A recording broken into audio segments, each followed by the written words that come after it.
What's up, everybody? It's Luke James, not the singer. If you're looking to get your music reviewed, you can hit up his email as right here.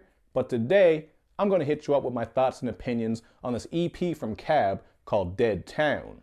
cAb is a rapper from Baton Rouge, Louisiana, and if you want to find out more about him, if you want to check out his music and his links, you already know what to do, man. Just take a look at the information box I got for you underneath this video. Now, one of the things I can say about this project is that the production does get a little bit experimental in spots. You're actually going to hear that on the very first track, 40 Days.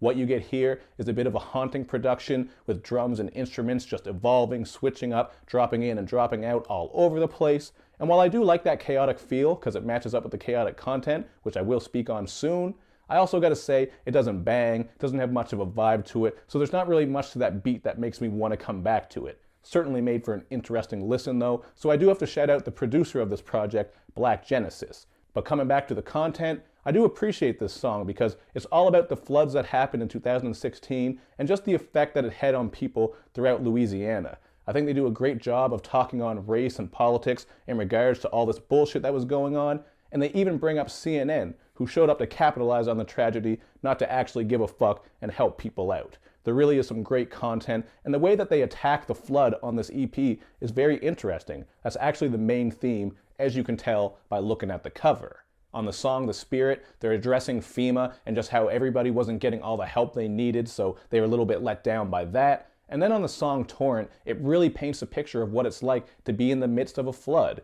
You got to organize to rescue your family members. You got people out here wading around in chest-high water. And there was a great line on this from Mira, who says that it was a type of the storm that leaves you out in the streets with a backpack and a dream.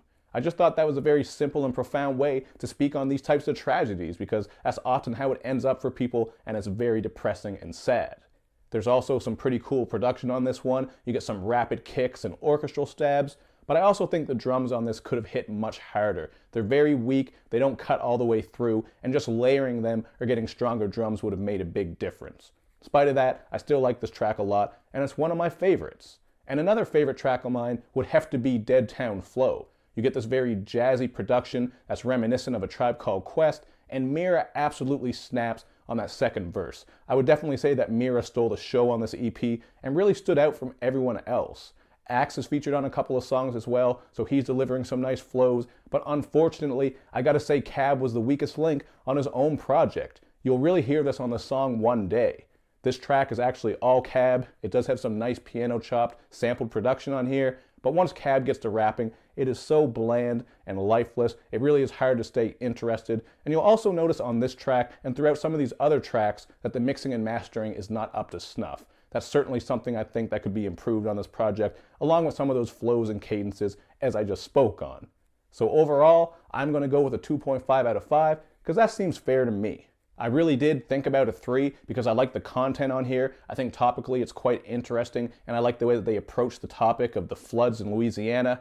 But again, there are some other issues that I already spoke on. I think the production could be tightened up, not just on the beats, but with the mixing and mastering, and tightening up some of those flows would work as well. I just think some overall polishing on this project would have made it a 3 for sure. So that's why I held it back, because there are certainly some things here that could be improved. But that's just what I thought about it. I still recommend you check it out because the content is very interesting. And hey, if you were there when those floods were happening or you lived through a flood, I really think this might stick with you. So make sure you give it a chance. Then you want to do all that good social media stuff, swing by all my sites, show me love and show me lots of it. And as always, man, thank you for watching and supporting the channel. I will see you next time.